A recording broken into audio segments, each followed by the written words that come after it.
Hello learners, बात करेंगे central teacher eligibility test के अंदर बाल मनोविज्ञान के महत्वपूर्ण प्रश्नों की चाइल्ड साइकोलॉजी इंपॉर्टेंट क्वेश्चंस। और ये पार्ट 3 रहेगा। इससे पहले के 2 पार्ट जो है उसके अंदर भी क्या है कि हमने मोस्ट इंपॉर्टेंट क्वेश्चंस का जो है वीडियो बना के चैनल के ऊपर डाला हुआ है, तो उसको आप आई बटन से या फिर डिस्क्रिप्शन से देख सकते हैं उनको।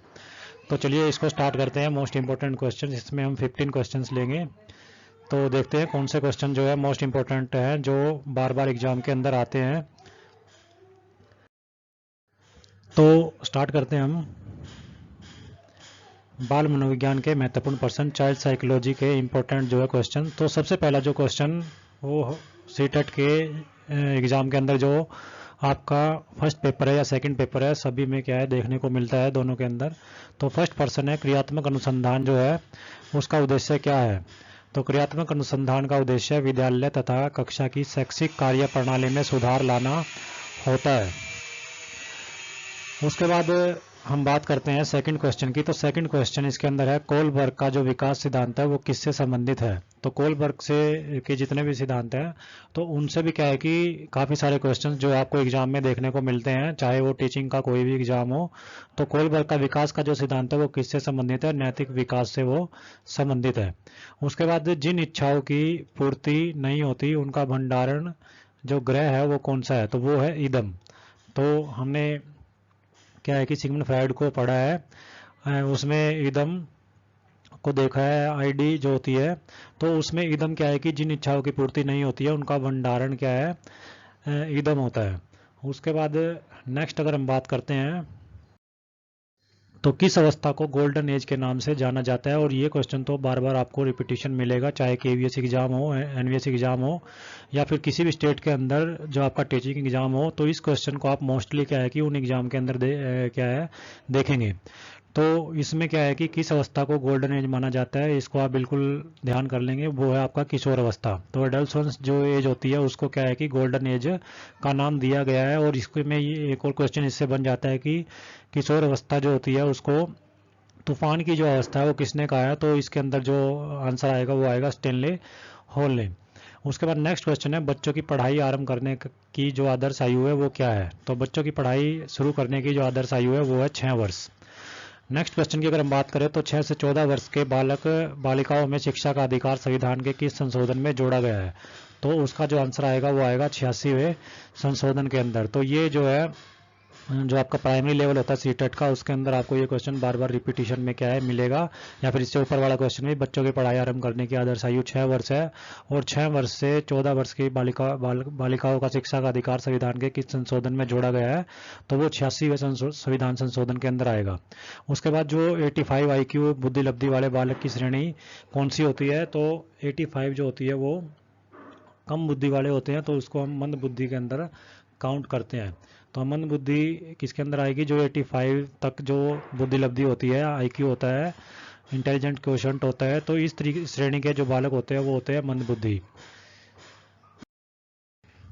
नेक्स्ट क्वेश्चन हम बात करते हैं तो जो अंतर्मुखी होते हैं या फिर बहिर्मुखी और एवं उभयमुखी का वर्गीकरण किसके द्वारा किया गया है। तो ये जो वर्गीकरण है वो कार्ल यूंग के द्वारा किया गया है। अंतर्मुखी इंट्रोवर्ट या एक्सट्रोवर्ट और या फिर इन दोनों का मिलाकर जो उभयमुखी होते हैं, तो इनका जो वर्गीकरण किया गया है वो किसके द्वारा किया गया है, यूंग के द्वारा किया गया है।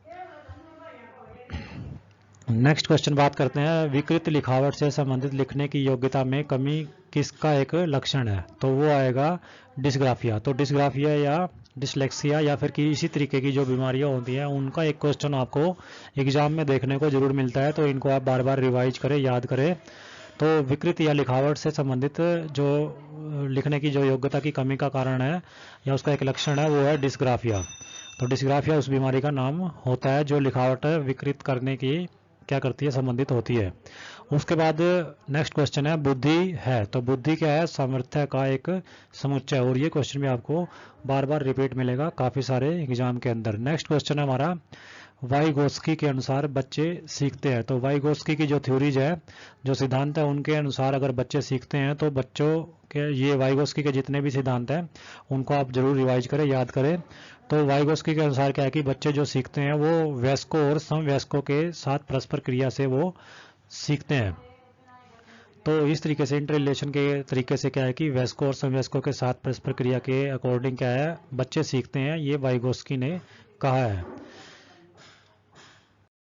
नेक्स्ट क्वेश्चन जो 12th क्वेश्चन है उसकी अगर हम बात करें तो गिलफोर्ड द्वारा प्रतिपादित बौद्धिकता संरचना के मॉडल में कितने तत्वों को सम्मिलित किया गया है।